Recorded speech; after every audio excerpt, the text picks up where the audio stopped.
In the heart of Enugu, where modern dreams collide, there lived a young woman who heard the world in ways most people never could imagine. Her name was Ada, and though she had never heard a single sound in her 22 years of life, she understood music better than anyone in her village.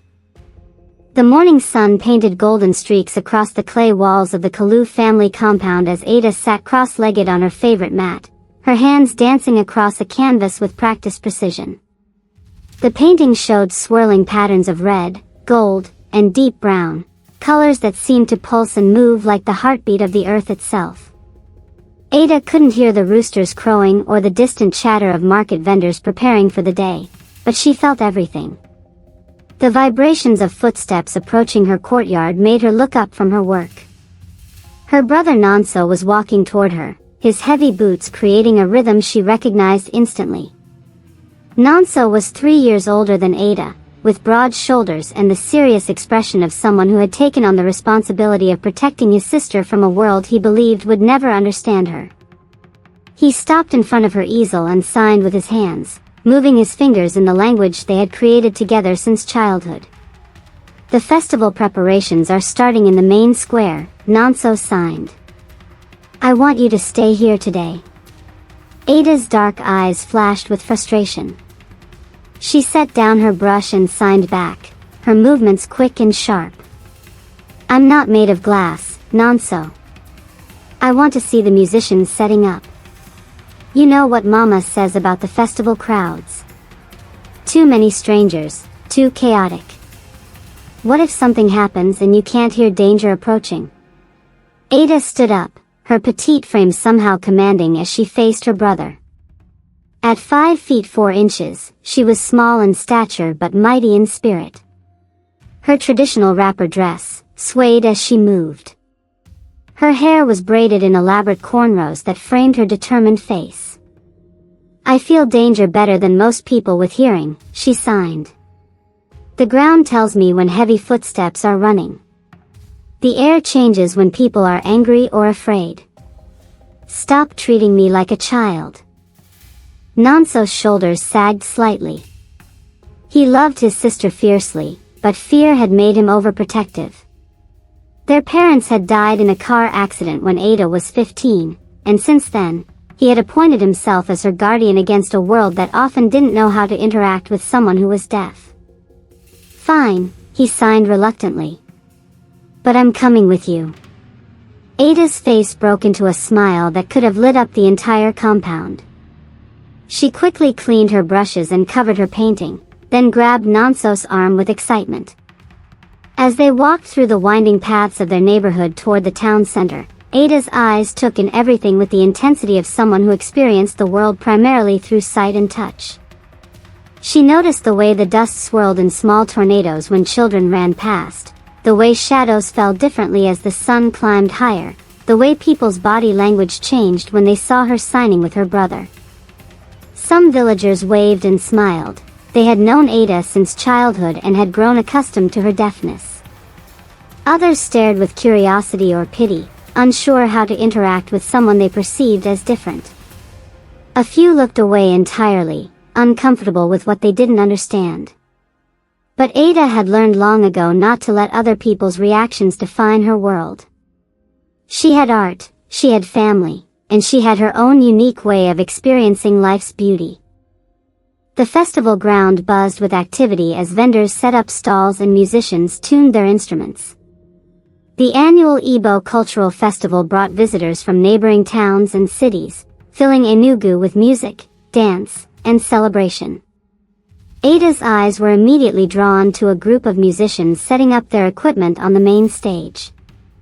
There were traditional drums of various sizes, wooden flutes, and modern instruments like guitars and keyboards. But it was one particular drummer who caught her attention. He was tall and lean, with skin the color of rich mahogany and hands that moved with incredible grace as he adjusted his drum kit. His name was Chidi, though Ada didn't know this yet. He wore a simple white shirt and dark trousers, and when he smiled while talking to his fellow musicians, his entire face transformed with genuine warmth. Chidi was 25 years old and had been traveling from town to town for 3 years, playing music at festivals and ceremonies. He had grown up in Lagos but felt most at home when he was on the road, sharing rhythms that connected him to his Igbo heritage and discovering new sounds in every community he visited. As he tested his drums, Chidi noticed a young woman standing at the edge of the crowd, watching him with unusual intensity.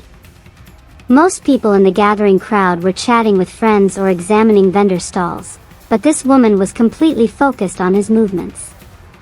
She stood perfectly still, her head tilted slightly as if she were listening to something others couldn't hear. What Chidi didn't realize was that Ada was indeed listening, but not with her ears. She was watching the way his hands moved, the rhythm of his body as he played, the expression on his face as the music flowed through him. She could see the vibrations in the drum's skins, could feel the bass notes vibrating through the ground beneath her feet.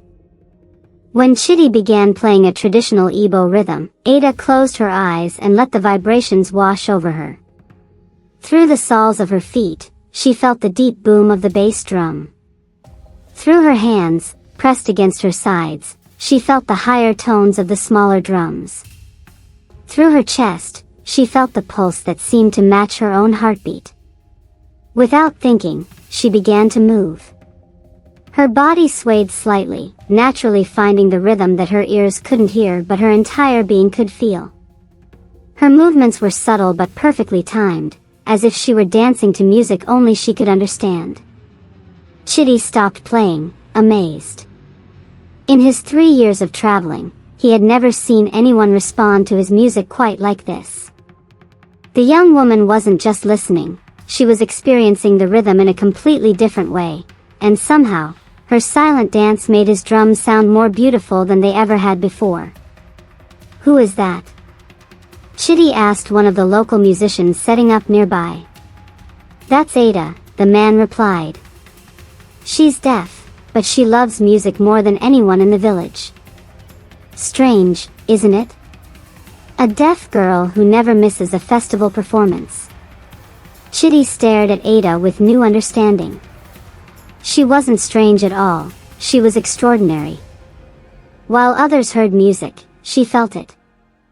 While others listened with their ears, she experienced rhythm with her entire body. As if sensing his gaze, Ada opened her eyes and looked directly at him. For a moment, they stood frozen, connected by something neither could name. Then Nonso appeared at his sister's side, noticing the exchange. "Come on, Ada," Nonso signed. "Let's look at the craft booths." But as they walked away, Ada kept glancing back at the drummer who had somehow made her feel music in a way she never had before.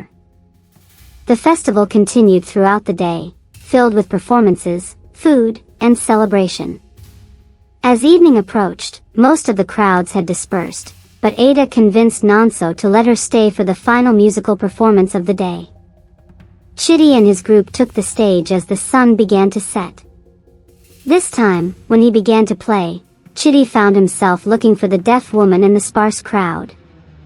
She was there, sitting on a wooden bench with her brother, her attention completely focused on the stage. The song they played was called Omenala, which means tradition in Igbo. It told the story of ancient customs passed down through generations, of wisdom shared through music and dance, of connections that transcend spoken language. As Chidi played, he noticed that Ada was moving again, her hands tracing patterns in the air that seemed to match the rhythm of his drums. It was as if she were painting the music, creating visual art from the vibrations she felt. When the song ended, Chidi made a decision that would change both their lives. Instead of packing up his equipment immediately, he grabbed one small hand drum and walked down from the stage. He approached Ada and Nonso slowly, not wanting to startle them. Nonso immediately stood up, positioning himself protectively in front of his sister. "Can we help you?" he asked in English, his tone polite but wary. Chidi smiled and replied in Igbo, "I'm Chidi. I couldn't help but notice how your sister responds to the music. I've never seen anything like it." Nonso translated for Ada through sign language, and she looked up at Chidi with curious eyes. Tell him I felt his music, Ada signed to her brother. Nonso hesitated, then said, she says she felt your music. I could see that, Chitty said, his voice filled with wonder rather than pity. Would she like to try playing? He held out the small drum, and Ada's eyes lit up with excitement. She looked to Nonso for permission, and after a moment's hesitation, he nodded. Chitty sat down beside Ada on the bench and placed the drum between them. He showed her how to hold her hands and demonstrated a simple rhythm.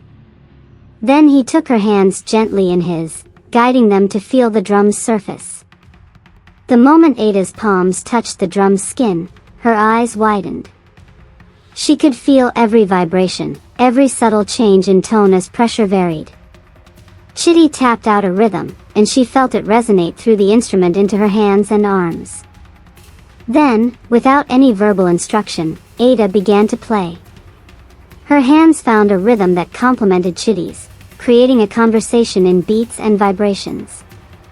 She couldn't hear the sounds they were making together, but she could feel the way their rhythms intertwined, creating something beautiful and new. Nonso watched in amazement. He had never seen his sister so animated, so completely absorbed in something. There was a joy on her face that he rarely saw, a connection to something beyond her usual world of visual art and family protection. For 10 minutes, Chitty and Ada played together in the growing darkness, surrounded by the soft glow of festival lanterns. Other musicians who had been packing up stopped to listen to the unusual duet, a traveling drummer and a deaf young woman creating music that seemed to transcend the need for hearing. When they finally stopped, Ada looked at Chitty with shining eyes and signed rapidly to her brother. She wants to know if you'll teach her more, Nonso translated, though his voice carried a note of concern. I'd be honored to, Chitty replied, looking directly at Ada as he spoke, somehow knowing she would understand his sincerity even without hearing his words. But Nonso stepped forward, his protective instincts kicking in. We should go home now. It's getting late. As they walked away, Ada kept looking back at Chitty, who stood watching them disappear into the night, the small drum still in his hands. Against Nonso's better judgment, Chitty began visiting the Kalu family compound over the following days. He told himself he was simply interested in Ada's unique relationship with music, but the truth was more complicated. There was something about her, her intensity, her joy, her completely different way of experiencing the world, that drew him in like nothing ever had before. Chitty would arrive in the afternoons when Nonso was at his job as a mechanic in town. At first, communication was challenging. Chitty didn't know sign language, and Ada couldn't read lips effectively since she had been deaf from birth and had never learned to associate mouth movements with sounds she had never heard. But they found other ways to communicate. Chitty would write simple messages in the red dirt of the courtyard. Ada would respond by sketching quick drawings. They used gestures, facial expressions, and gradually developed their own system of communication that was part sign language, part visual art, and part pure intuition. The drum lessons became secondary to their growing connection. Chitty would bring different instruments, small drums, wooden blocks, metal shakers, anything that created vibrations Ada could feel. She, in turn, showed him her paintings, explaining through gestures and drawings how she visualized rhythm and music. This is how your drum sounds to me, she would sketch, drawing swirling patterns of red and gold that seemed to pulse with energy. And this is how the flute feels, she would paint flowing lines of blue and silver that danced across the canvas like water. Chitty was amazed by her artistic interpretations of music. She was showing him sounds in a way he had never seen them before, creating visual representations of rhythms and melodies that made him understand his own music differently. During one afternoon session, Chitty brought a large bass drum that he placed on the ground between them. When he played it, the vibrations were so strong that Ada could feel them through her entire body. Play with me, he gestured, indicating that she should put her hands on the drum while he played. As Chitty played a slow, steady rhythm, Ada pressed her palms against the drum's surface. The vibrations traveled up her arms and through her chest, creating a sensation that was almost like hearing but completely unique to her experience. Then something magical happened. Ada began to hum. It was the first time Chitty had heard her make any vocal sound. Her humming was slightly off-key by traditional standards, but it perfectly matched the rhythm of the drum. She was creating melody by feeling the vibrations and translating them into her own voice.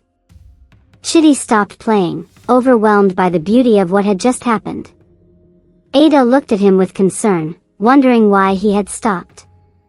"That was beautiful," he said, knowing she couldn't hear him but hoping she could see the emotion in his expression. He wrote in the dirt, "You have music inside you." Ada read the words and smiled, then wrote back, "You helped me find it." That evening, when Nonso returned from work, he immediately sensed something different about his sister. She was humming softly to herself as she prepared dinner, something she had never done before. "Ada," he signed, "why are you making those sounds?" "I learned something new today," she signed back, her face glowing with happiness. "I learned that I can feel music so deeply that it comes out of me as sound." Nonso felt a chill of worry. His sister was changing, becoming more confident and independent. While part of him was happy to see her joy, another part feared what this meant for their carefully structured life. "Who taught you this?" he signed, though he already suspected the answer. "The drummer. Chitty. He's been giving me music lessons." Nonso's expression darkened. "Behind my back? Without my permission?" "I don't need your permission to learn," Ada signed, her movements becoming sharp with frustration.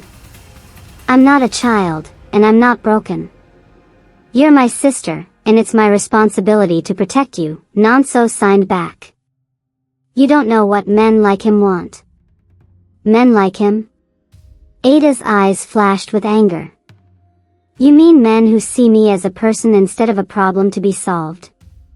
The argument escalated, with both siblings signing rapidly, their gestures becoming more animated with emotion.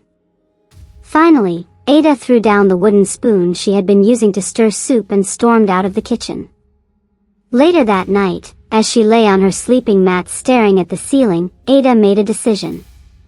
She was 22 years old, and she had spent her entire adult life allowing others to make choices for her based on their fears about her deafness.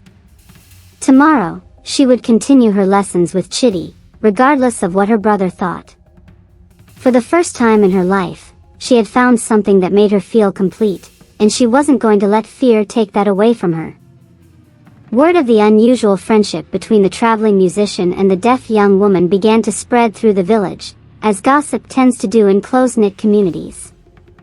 Some people found the story romantic and heartwarming. Others worried that Ada was being taken advantage of by a stranger who would eventually leave town. The news eventually reached Mama Ease, the village's most respected traditional healer and spiritual advisor. Mama Ease was a woman in her 60s with silver-streaked hair and eyes that seemed to see through to people's souls. She had delivered half the babies in the village, guided countless families through difficult decisions, and was known for her wisdom about matters of the heart. When she heard about Ada and Chitty, she felt compelled to intervene. She had known Ada since birth and had been present during the difficult delivery that had led to complications affecting the child's hearing. Over the years, she had watched Nonsoy struggle with the responsibility of caring for his sister, and she understood his protective instincts. One evening, she visited their family compound. She found Nonso sitting alone in the courtyard, looking troubled and exhausted. "My son," she said, settling her considerable frame onto a wooden stool beside him. "You carry the weight of the world on your shoulders." Nonso looked up at the older woman with respect and gratitude. Mama Ease had been like a grandmother to him and Ada after their parents died. "I don't know what to do, Mama," he said. "Ada is changing. This musician has put ideas in her head about independence and other things. She talks about leaving the village, about traveling to see different places. How can I make her understand that the world isn't safe for someone like her? Mama E studied his face carefully. Someone like her? You mean someone who is deaf? Yes. She can't hear danger approaching. She can't understand when people are trying to warn her. What if she gets lost? What if someone tries to hurt her and she can't call for help? And what if she lives her entire life in this compound, never experiencing love, never having children, never discovering what she's truly capable of? Mama asked gently. Nanso was quiet for a long moment. I just want to keep her safe. I know, my son. But safety in prison can sometimes look very similar from the outside. Mama Ease paused, choosing her words carefully. Tell me about this young man. What do you know of his character? He's a traveler. He moves from town to town playing music. Men like that don't settle down, don't take responsibility. He'll break her heart and leave her here to deal with the pieces. Perhaps, she nodded. Or perhaps he will be the one to help her discover her own strength. Have you spoken with him? Not really. I've watched them together, and I can see that she's happy when she's with him. Happier than I've seen her since our parents died. But that just makes it worse, because when he leaves, she'll be devastated. Mama Ease stood up, her joints creaking slightly. Bring them both to me tomorrow evening. It's time I met this young man and saw for myself what kind of person he is. The next day, Nanso reluctantly approached Chitty during one of his lessons with Ada. The two young people were sitting under a large mango tree, sharing a drum between them and laughing at something only they understood. Chitty, Nanso called, his voice formal and somewhat cold. Mama Ease wants to see you and my sister this evening. She's our family's spiritual advisor. Chitty looked at Ada, who had read her brother's lips well enough to understand the message. She signed rapidly to Nanso. She wants to know if this is about us, Nanso translated, his discomfort obvious. Tell her that Mama Ease just wants to meet the person who has become important to her, Chitty replied, looking directly at Ada as he spoke. That evening, the three of them walked to Mama Ease's compound, a collection of traditional round huts surrounded by medicinal plants and herbs. Ada had dressed in her finest wrapper and blouse, her hair freshly braided with colorful beads. Chitty wore clean trousers and a traditional embroidered shirt that had belonged to his father. Mama Ease received them in her main hut, which was lit by oil lamps and filled with the scent of burning herbs. She gestured for them to sit on woven mats arranged in a circle, with herself at the center. So, she said, looking directly at Chitty. You are the one who has been teaching our Ada about music. Yes, ma'am, Chitty replied respectfully. She has a gift for feeling rhythm that I've never seen before. And what are your intentions toward this young woman? The question hung in the air like incense. Chitty glanced at Ada, who was watching his face intently, trying to understand the conversation through his expressions. I care about her very much, Chitty said slowly. She's shown me that music exists in ways I never imagined. She's intelligent, talented, and stronger than everyone seems to realize. That wasn't what I asked, Mama said firmly. What are your intentions? Chitty took a deep breath. I love her, he said simply. I know I've only known her for a few weeks, but I love her. I want to marry her, if she'll have me. Ada couldn't hear the words, but she could see the sincerity in Chitty's eyes and the shock on her brother's face. She looked to Nanso for translation. Nanso hesitated, then signed reluctantly. He says he wants to marry you. Ada's hands flew to her mouth, her eyes wide with surprise and joy. She looked from Chitty to Mama to her brother, overwhelmed by the moment she had secretly been hoping for but hadn't dared to expect. Mama Ease studied all three faces carefully. And you, child, she said to Ada, "What do you want?" Ada signed her response, and Nonso translated, "She says she loves him too. She says he's the first person who has ever made her feel like being deaf and dumb is just one part of who she is, not the only part." "And you, Nonso?" Mama asked. "What do you say to this?" Nonso's face was a mask of conflicted emotions. How can a traveling musician provide for her? How can he protect her when he's constantly moving from place to place? What happens when he gets tired of dealing with her disability? Her disability? Chidi spoke up, his voice rising with emotion. Ada isn't disabled. She experiences the world differently, and that difference has given her gifts that the rest of us can barely understand. She doesn't need to be protected from life, she needs to be allowed to live it. The tension in the hut was palpable. Mama raised her hand for silence. "There is wisdom in love," she said slowly, "but there is also wisdom in caution. Chidi, you speak of gifts and strengths, but do you understand the daily realities of life with someone who is deaf and dumb? The patience required, the different ways of communicating, the challenges that will arise?" "I'm learning," Chidi replied. "Every day I spend with Ada, I learn something new about communication, about seeing the world through someone else's experience. Yes, there are challenges, but there are challenges in every relationship. The difference is that with Ada, I've found something worth facing those challenges for." Mama turned to Ada. "And you, child? Do you understand what it means to be with a traveling musician? To leave the security of your brother's protection and venture into a world that doesn't always understand or accept differences?" Ada signed her response with firm, confident movements. Nonso translated reluctantly, "She says she's tired of being afraid. She says love requires courage, and she's ready to be brave." The old healer sat in thoughtful silence for several minutes, considering everything she had heard and observed. Finally, she spoke. "Love is not enough," she said, causing everyone's hearts to sink. "But love combined with respect, understanding, patience, and commitment can overcome obstacles that seem impossible. I see all of these things between you two young people." She paused, then continued. "However, Nonsoy's concerns are not unfounded. The world can be harsh to those who are different, and traveling exposes one to many strangers who may not be kind or understanding."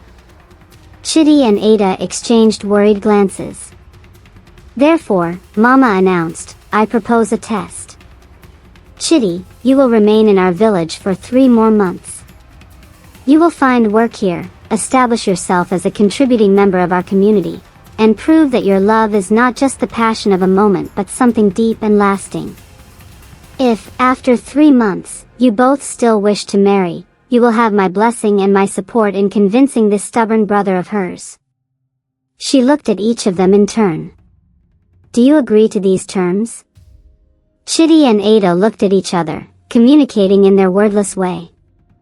After a moment, they both nodded. 3 months, Chidi said. "I'll prove to everyone, including myself, that this love is real and lasting." As they walked home under the starlit sky, each of them carried different emotions. Ada felt hopeful and excited about the future. Chidi felt determined to prove himself worthy. And Nonso felt the first stirrings of acceptance, mixed with the fear that his role as his sister's protector was coming to an end. The next 3 months became a period of transformation for everyone involved. Chidi found work as a music teacher at the local school, supplementing his income by performing at ceremonies and celebrations in neighboring villages. But now, instead of constantly traveling, he returns to Enugu every evening. Ada began selling her paintings at the weekly market, discovering that her artistic interpretations of music fascinated buyers who had never seen visual representations of sound. Her confidence grew as people praised her unique perspective and artistic skill. But it was their relationship that underwent the most dramatic changes.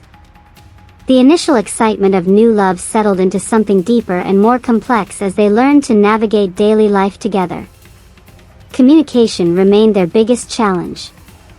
While they had developed their own system of gestures and written messages, more complex conversations still required patience and creativity. When Chitty wanted to tell Ada about his childhood in Lagos, he spent an entire evening drawing pictures and acting out scenes to help her understand his story. When Ada wanted to explain her dreams about becoming a professional artist, she painted a series of canvases showing herself teaching art to children, displaying her work in galleries, traveling to other cities to sell her paintings. Chitty studied each painting carefully, asking questions through writing and gestures until he understood her aspirations. There were moments of frustration. Once, Chitty came home excited about a job opportunity that would require them to move to ABA, a larger city 2 hours away.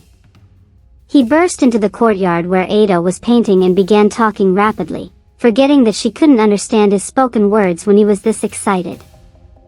Ada watched his mouth moving, saw the excitement in his eyes, but couldn't grasp what he was trying to tell her. She gestured for him to slow down, to write it down, but Chitty was too caught up in his excitement to remember their usual communication methods.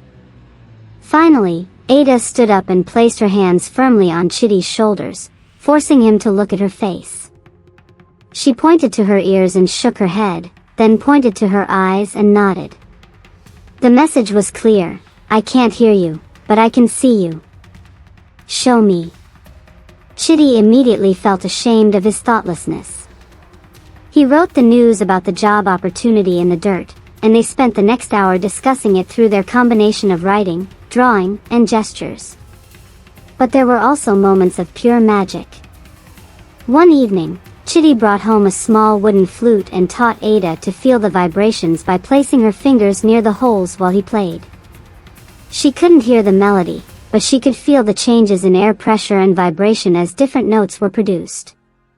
Inspired, Ada created a painting that showed the flute's music as flowing ribbons of blue and silver light. When she showed it to Chitty, he was moved to tears. She had captured something about the music that he had never been able to express in words. "This is exactly how it feels to play," he wrote in the dirt.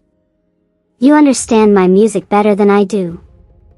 Their physical relationship deepened as well, but in ways that honored Ada's unique way of experiencing the world. Chitty learned that touch was incredibly important to her, not just romantic touch, but all the ways that physical contact could convey emotion and meaning. When they walked together, he would tap rhythms on her hand to share what he was hearing: bird songs, distant conversations, the sound of wind in the leaves. When they sat together in the evenings, she would rest her hand on his chest to feel his heartbeat and breathing, using these rhythms to gauge his mood and emotional state. Nonso watched these developments with conflicted feelings. He could see that his sister was happier than she had ever been, more confident and independent. She was contributing to the family income with her art sales, helping with household decisions, and clearly thriving in her relationship with Chitty. But he also saw the challenges they faced. He watched Chitty struggle with impatience when communication broke down. He saw Ada's frustration when she felt left out of conversations with people who didn't know sign language. He witnessed the stares and whispers of villagers who found their relationship unusual or concerning. One evening, Nonso found Chitty sitting alone in the courtyard, looking troubled. "Problems?" Nonso asked, sitting down beside him. "Not problems, exactly," Chitty replied. "Just reality. I love your sister more than I've ever loved anyone, and I'm learning so much about patience and communication. But sometimes I wonder if I'm being selfish." "Selfish how?" Nonso asked. "By wanting to marry her and take her away from everything familiar. She's safe here, surrounded by people who understand her needs. What if I'm just satisfying my own desires without thinking about what's really best for her?" Nonso was surprised by this admission. For weeks, he had seen Chitty as an impulsive young man who didn't fully understand what he was getting into. This moment of doubt and self-reflection revealed a more thoughtful person than Nanso had given him credit for.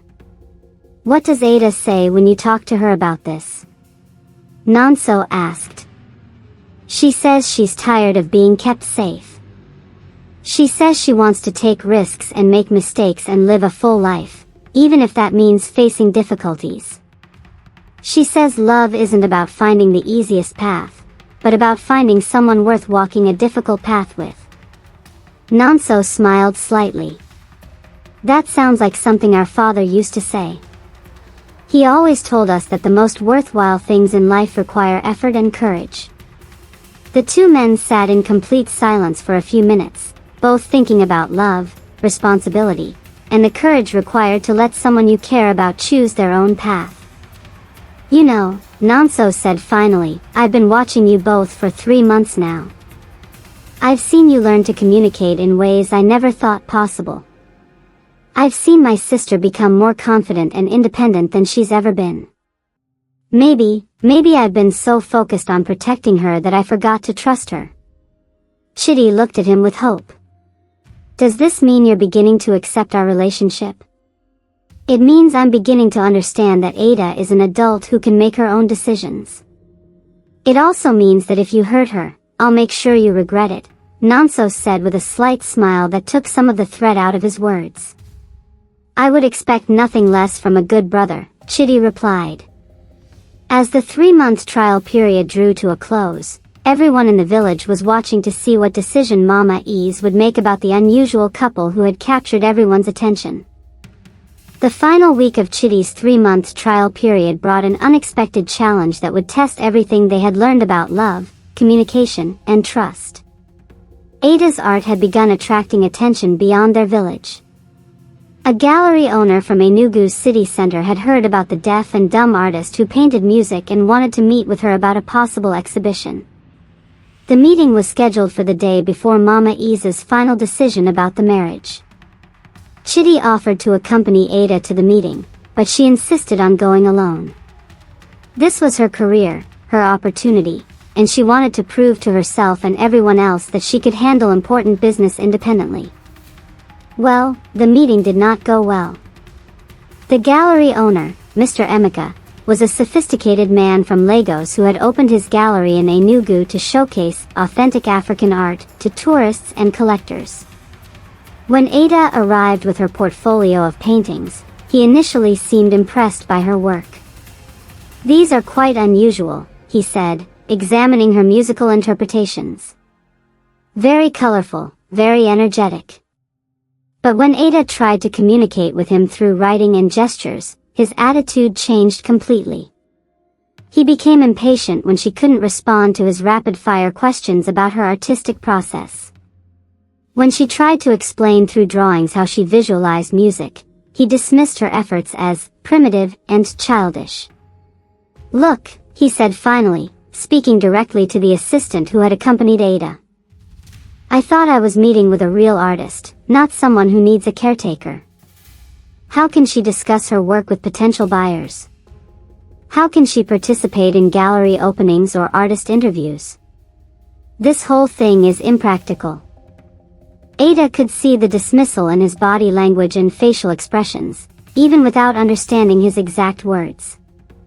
The assistant tried to explain that Ada was perfectly capable of communicating about her work, but he had already made up his mind. "Perhaps when she learns to communicate properly, we can revisit this," he said condescendingly. "But right now, I don't see how this could work." Ada left the gallery feeling humiliated and angry. For the first time since meeting Chidi, she wondered if everyone was right about the limitations her deafness placed on her dreams. She didn't return home immediately. Instead, she walked through the city streets, watching people communicate effortlessly through spoken words, seeing the way business was conducted through rapid conversations she couldn't follow, observing a world that seemed designed for people who could hear. By the time she reached home that evening, she was in despair. Chidi took one look at her face and knew something terrible had happened. When she finally explained the gallery meeting through their combination of writing and gestures, Chidi was furious. "That man is an ignorant fool," he wrote in the dirt. Your art speaks for itself. Anyone with eyes can see your talent. But he's right about one thing, Ada wrote back. How can I have a career as an artist if I can't communicate with the people who might buy my work? How can I participate in the art world if I need an interpreter for every conversation? We'll find a way, Chitty wrote. There are other galleries, other opportunities. In every gallery, there will be people like Mr. Emeka who sees my disability before they see my art, Ada responded. Maybe I've been fooling myself about what's possible. That night, Ada barely slept. She kept thinking about the gallery owner's dismissive attitude, about the challenges she would face trying to build an artistic career, about whether she was being unfair to Chitty by expecting him to constantly navigate a world that wasn't designed for people like her. The next morning, she made a decision that shocked everyone. She told Chitty and Nonso that she didn't want to marry after all. She wasn't ready to leave the village, wasn't strong enough to face the wider world's prejudices, and didn't want to burden Chitty with a wife who would always need special accommodations.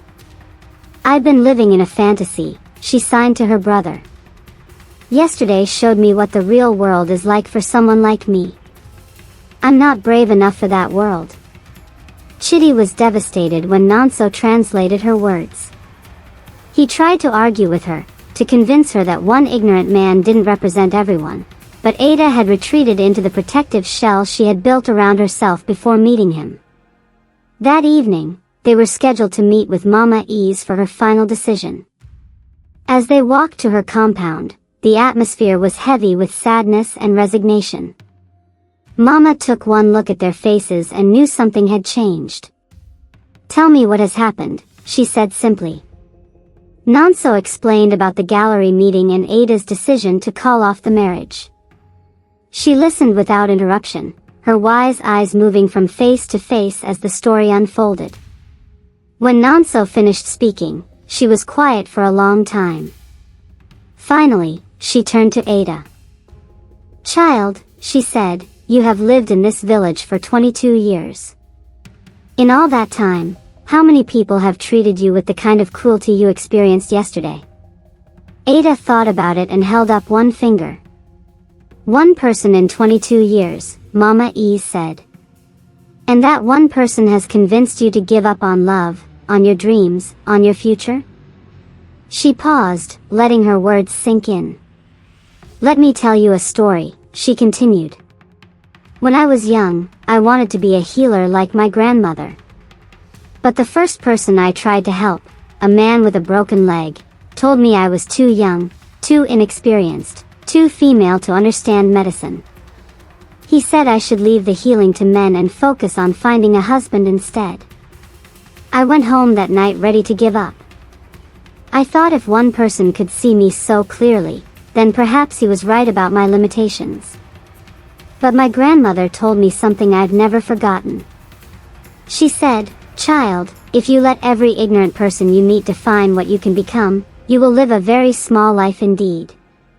But if you let love, love for your calling, love for the people you serve, love for yourself, guide your decisions, you will discover that you are capable of more than you ever imagined.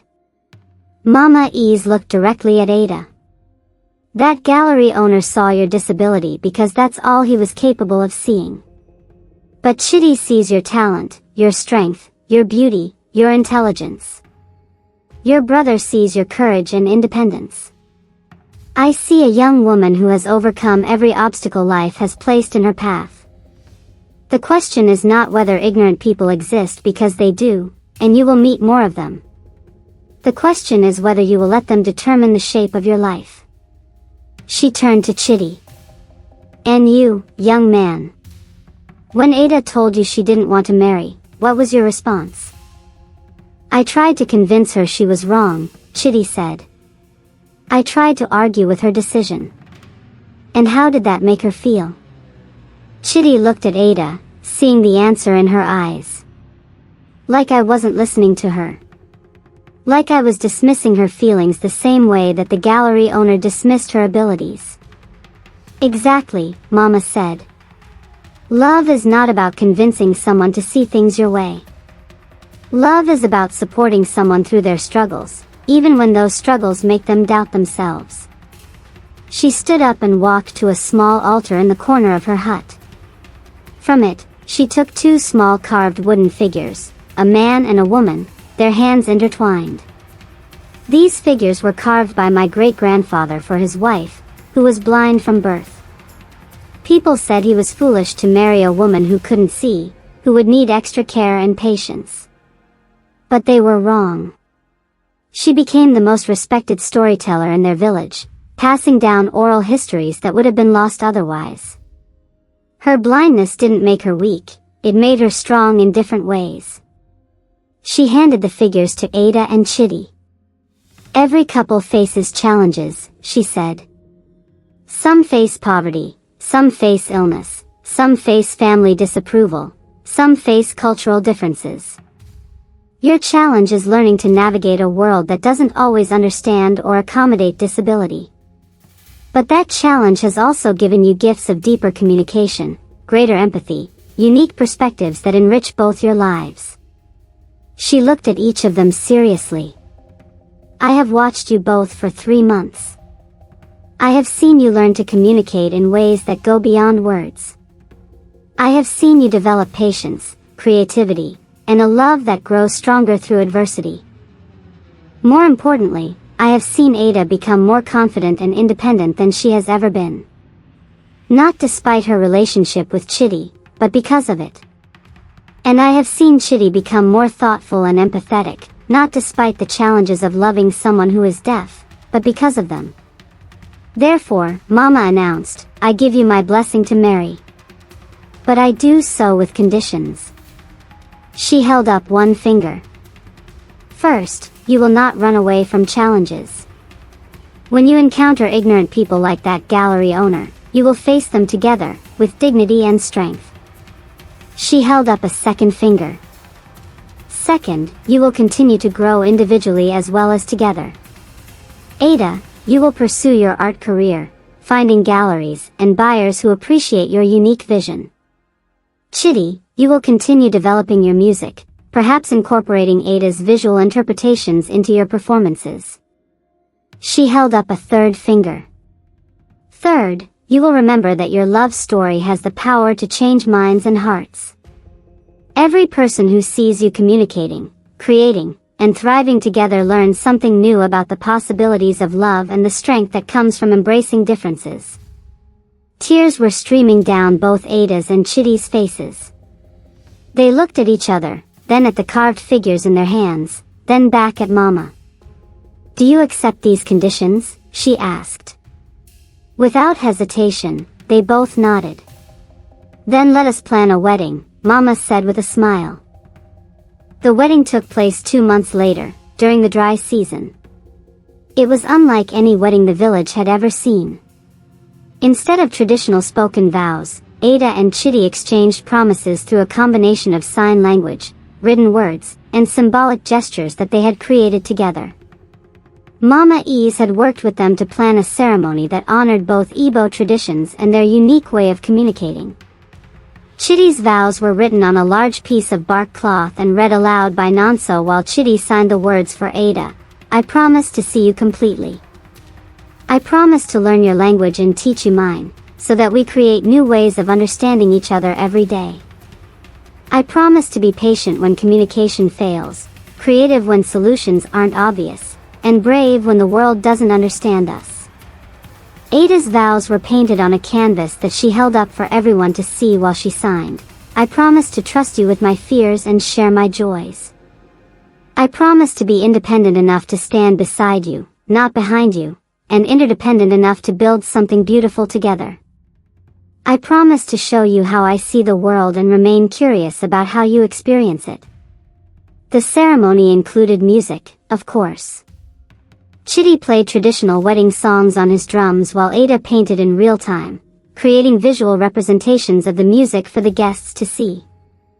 Her paintings became part of the ceremony itself, capturing the rhythms and emotions of their wedding day. Many guests were moved to tears watching the couple's unique form of artistic collaboration. They had never seen anything like it, two people creating beauty together despite communicating in completely different ways. Nonso served as best man, his protective instincts finally tempered by genuine respect for his sister's choice and abilities. In his speech, he said, "I have learned that protecting someone you love sometimes means stepping back and letting them take risks. Ada has taught me that disability is not the same as inability, and that love requires courage from everyone involved." After the ceremony, there was dancing, feasting, and celebration that lasted late into the night. Ada danced to music she felt through the vibrations in the ground and through Chitty's hands as he guided her movements. Guests watched in amazement as she moved perfectly in rhythm to songs she couldn't hear, her body responding to bass notes and drum beats in ways that seemed almost magical. But the most meaningful moment came when an elderly woman from a neighboring village approached Ada during the reception. The woman's granddaughter was born deaf, and the family had been struggling with how to raise her in a world designed for hearing people. Through Nonso's translation, the woman said, "Seeing you today, confident, independent, married, pursuing your dreams, gives me hope for my granddaughter's future. You show us what's possible." Ada painted a small canvas for the woman on the spot, an image of a young girl surrounded by swirls of color and light, with hands reaching toward a bright horizon. She wrote on the back, "Every child is capable of extraordinary things. Love her completely, challenge her appropriately, and watch her soar." 5 years have passed. The dusty road leading into Enugu now features a hand-painted sign that reads, "Home of Ada and Chitty, Music and Art Studio." Their compound has been transformed into a creative space where music and visual art intersect in ways no one had imagined before. Ada never did get her exhibition at Mr. Emeka's gallery, but she found something better. Her work is now displayed in cultural centers across Nigeria and West Africa, celebrated specifically because of her unique perspective. Art collectors seek out her musical paintings, and she has inspired a new genre of visual art that interprets music for people who cannot hear it. Chitty has evolved as a musician as well. His performances now include visual elements inspired by Ada's paintings, creating multisensory experiences that appeal to both hearing and deaf audience members. They travel together to festivals and galleries, proving that love and creativity can overcome any barrier. They have also become advocates for deaf rights and inclusion, working with families and schools to promote better understanding of deaf culture and abilities. Their home studio offers classes for both deaf and hearing children, teaching music through vibration and visual art through emotional expression. Nonso still lives in the family compound, but his role has shifted from protector to business partner. He manages the administrative side of their art studio and has become fluent in sign language. He often jokes that he learned more about communication from watching his sister's marriage than he had learned in 30 years of talking. Mama Ease, now in her 70s, still visits regularly to check on her children, as she calls them. She often brings young couples who are facing their own challenges to meet Ada and Chitty as examples of how love can overcome seemingly impossible obstacles. Sometimes visitors ask them if they ever wish their relationship could be easier, if Chitty ever wishes he had married someone who could hear, or if Ada ever wishes she could hear her husband's music directly. Their answer is always the same: easy love is not necessarily true love. The challenges we've faced have taught us to communicate more deeply, to appreciate each other more fully, and to create beauty that neither of us could have imagined alone. Their story has become legendary in their region, told and retold as an example of how love can transcend any difference when it's based on genuine understanding, respect, and commitment. Children grow up hearing about the drummer who learned to make music visible and the deaf artist who learned to paint sound. But perhaps the most important legacy of their love story is simpler and more profound. They prove that every person, regardless of their differences or disabilities, deserves to be seen completely, loved fully, and supported in pursuing their dreams. Thanks for watching. If you want more stories like this, hit the subscribe button.